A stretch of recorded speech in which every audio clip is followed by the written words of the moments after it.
ఈ క్వశ్చన్ చూడండి, first question చదవండి. The height of an isosceles trapezium కన్నా, isosceles trapezium A B D C is 12 units. మనకు ప్రీవియస్గా ఇచ్చిన ఫిగర్ స్క్వయర్, ఇప్పుడు ఇచ్చిన ఫిగర్ ఐసోసెలస్ ట్రెపీజియం. ఈ తెలుగులో దాన్ని ఏమంటారో నన్ను అడగండి, నేను కూడా నేర్చుకుంటున్నాను. రైట్, ఒక నెలలో నేను దాని కరెక్ట్ నిష్పత్తి అంటే ఏంటి, ఆ ర్యాపిడెక్స్ బుక్ తీసుకొని నేను కూడా నేర్చుకుంటాను. ఇప్పటికీ నాతో కోఆపరేట్ కండి, కానీ నేను మీకు అర్థమయ్యే భాషలో చెప్తున్నాను. దానికి ఎగ్జాక్ట్గా తెలుగు ట్రాన్స్లేషన్ చేయలేను, కానీ దాని ప్రాపర్టీ చెప్తాను నేను. Isosceles trapezium ABCD is 12 units. Trapezium అంటే ఏంటంటే, ఫస్ట్ థింగ్ ఇక్కడ చూడండి సార్, ఫస్ట్ థింగ్ ఇక్కడ చూడండి. ఫస్ట్ ఇది క్వశ్చన్ మర్చిపోండి, కాన్సెప్ట్ చూడండి. అసలు మొత్తం మ్యాథమెటిక్స్ మనకు ఎలా ఎవాల్వ్ అయిందంటే, ఫస్ట్ క్రియేట్ అయింది డాట్. ఒక డాట్ అంటే ఈ ఒక్క స్పేస్లో ఈ ఒక్క లొకేషన్ని డిఫైన్ చేసేదాన్ని డాట్ అని అన్నాం. ఇప్పుడు నేను ఇక్కడ డాట్ పెట్టాను అనుకో, ఈ పర్టికులర్ స్పేస్లో దీనికి ఒక ఎక్స్ యాక్సిస్ వై యాక్సిస్ ఉంది, దాన్ని డాట్ అన్నాం. Line segment, more than 1 dot I'm using. అదే నేను 3 డాట్స్లు నాన్ కొలీనియర్గా చేస్తే నాకు వచ్చేది ట్రయాంగిల్. అదే 4 డాట్స్ నాన్ కొలీనియర్గా చేస్తే నాకు వచ్చేది quadrilateral. Are you all with me? నాకు వచ్చేది క్వాడ్రిలేటరల్. దీన్ని ఎలా, చాలా సింపుల్గా చూడొచ్చు సార్. 5 డాట్స్ చేస్తే నాకు వచ్చేది పెంటగన్. అలా countable infinite number of dots చేసుకుంటూ వెళ్తే నాకు వచ్చేది సర్కిల్. ఇదే మీ జామెట్రీ అండ్ మెన్సురేషన్. ఏ ఫిగర్ అన్నా తీసుకోండి, క్యూబ్ దీని నుంచే వచ్చి ఉంటుంది. Cube is a collection of infinite number of squares. Cuboid is an infinite collection of rectangles.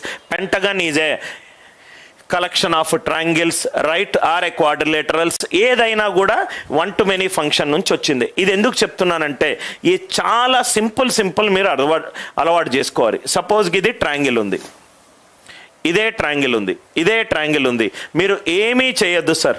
Right, చాలా ఈజీగా మీరు సాల్వ్ చేయొచ్చు. ఇక్కడ మీరు దీని మిడ్ పాయింట్ తీసుకోండి, పర్పెండిక్యులర్స్ డ్రాప్ చేయండి. ఇప్పుడే నేను పేపర్ ఫోల్డింగ్ చెప్పాను కదా, ఇది మిడ్ పాయింట్, పర్పెండిక్యులర్ డ్రాప్ చేయండి. పైన ఉన్న ట్రయాంగిల్ని కిందకు ఫోల్డ్ చేయండి, అయిపోయింది, వచ్చింది ఆన్సర్. ఇది యాంగిల్ ఏ, ఇది యాంగిల్ బి, ఇది angle C.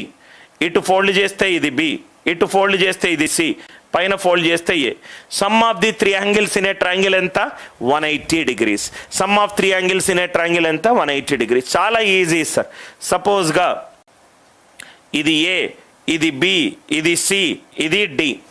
Quadrilateral sum of 4 angles ఎంత? 360. పట్టాల్సిన అవసరం లేదు. ఫోల్డ్ చేయండి, ఫిగర్ని పైకి తిప్పండి, ఫిగర్ని రైట్ సైడ్ తిప్పండి, ఫిగర్ని డౌన్కి తిప్పండి. 4 యాంగిల్లో ఒక పాయింట్ దగ్గర దాని యాంగిల్ ఎంత? 360 degrees. సో ఇదొక ఫిగర్ అనుకోండి, దీన్ని పైకి తిప్పండి, దీన్ని రైట్కి తిప్పండి, దీన్ని డౌన్కి తిప్పండి, ఒక పాయింట్ దగ్గర వచ్చే.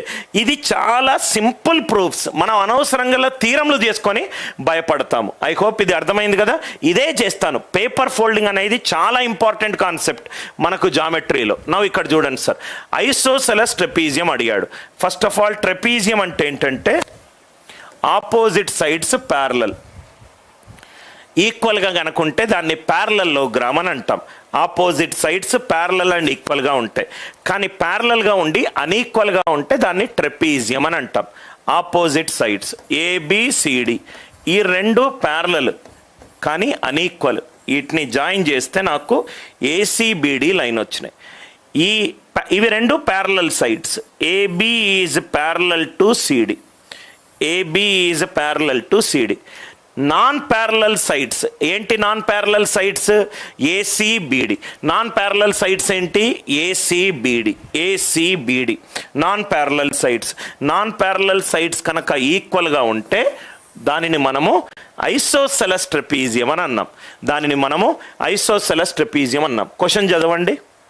హైట్ ఎంత ఇచ్చాడు? 12. ఓకే, ఇది 12, ఇది 12. లెంత్ ఆఫ్ డయాగ్నల్ ఎంత ఇచ్చాడు? 15. ఏడీ లెంత్ ఎంత ఇచ్చాడు? 15. ఏరియా ఆఫ్ ట్రెపీజియం కనుక్కోమన్నాడు. ఒకసారి మళ్ళీ క్వశ్చన్ చదువుదాము. నాకు ఒక ట్రెపీజియం ఇచ్చాడు కన్నా. ట్రెపీజియం అంటే ఆపోజిట్ సైడ్స్ ప్యారలల్ అన్ఈక్వల్. అరే మనకు ఏరియా ఆఫ్ ట్రెపీజియం ఏం తెలుసు? Half into some of parallel sides into height అని తెలుసు. కానీ ప్యారలల్ సైడ్స్ లేదు కదా ఇక్కడ. అంటే ఈ క్వశ్చన్ మీరు డిఫికల్ట్ అనుకొని సాల్వ్ చెయ్యరు. అదే ఎలా సాల్వ్ చేయాలో చూద్దాం. దీన్ని మనం ఏం చేస్తామంటే, ఆలోచించండి సార్. ఏసీ పేపర్ ఫోల్డింగే అంతా. ఇది ఏసీ, ఇది బీడి, ఈ రెండు ఈక్వల్, ఎందుకంటే ఐసోసెలస్ ట్రెపీజియం అన్నాడు. ఇది హైట్, ఇది కూడా హైట్. ఈ మొత్తం సిజర్ తీసుకొని ఇటు కట్ చేయండి.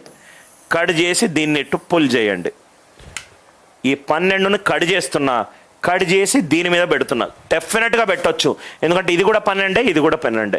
అట్లా అయిపోతే నాకు ఫిగర్ ఏమైపోయింది? ఇది వచ్చేసరికి ఇది ఎంత అయింది? హైట్ ఎంత ఇచ్చాడు? డయాగ్నల్ ఇది 15 ఇచ్చాడు, ఇది 12 ఇచ్చాడు. ఇది 90 degrees.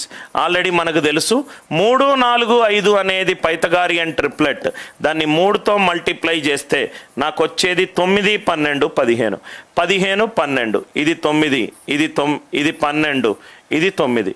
అంటే ఒక ట్రెపీజియం అనేది మనకు రెక్టాంగిల్గా మారింది ఎప్పుడు? అది ఐసోసెలస్ ట్రెపీజియం అయినప్పుడు. అసలు ఏం ఫార్ములా యూజ్ చేయలేదు. మళ్ళీ చూడండి, మీకు అర్థం కాకపోవచ్చు. ఈ మొత్తము హైట్ అనేది 15 కన్నా, ఈ మొత్తం 15, ఇది మాత్రం మనకు ఎంత ఇచ్చాడు? హైట్ 12 ఇచ్చాడు, డయాగ్నల్ 15 ఇచ్చాడు. ఇది 12, ఇది 12. ఈ రెండు సేమ్. దీన్ని కట్ చేసుకుంటున్నా, కట్ చేసి అటు దిప్పా. అంటే ఈ 12ను దీని మీద పెడుతున్నా, ఇది ఇక్కడ ఫుల్ అయిపోయింది. మీకు అర్థమైంది కదా? ఇదొకటి, ఇదొకటి. ఒక రెక్టాంగిల్ అనేది 2 రైట్ యాంగిల్లకు మర్జ్ చేస్తే వచ్చేస్తుంది కదా. ఈ పీస్ కట్ చేసిన, ఇక్కడ ఈ పీస్ కట్ చేసి ఈ పీస్ పైన పెట్టిన, డెఫినెట్గా పెట్టొచ్చు. ఎందుకనంటే ఏసీ అనేది బీడీకి సమానము. ఆర్ యు ఆల్ విత్ మీ? ఇది చక్కగా కట్ చేసి బీడీ పైన ఏసీ అమరుస్తా. నాకు చక్కగా రెక్టాంగిల్ వచ్చింది. రెక్టాంగిల్లో ఇది 15, 12. అంటే ఇంకోటి 3, 4, 5 అనేది పైథాగోరియన్ ట్రిప్లెట్. 3తో మల్టిప్లై చేస్తే మనకు ఎంత వచ్చింది? 9, 12, 15. 15, 12 మిస్ అయింది ఎంత? 9. సో ఇది 9, ఇది 9, 12, 12.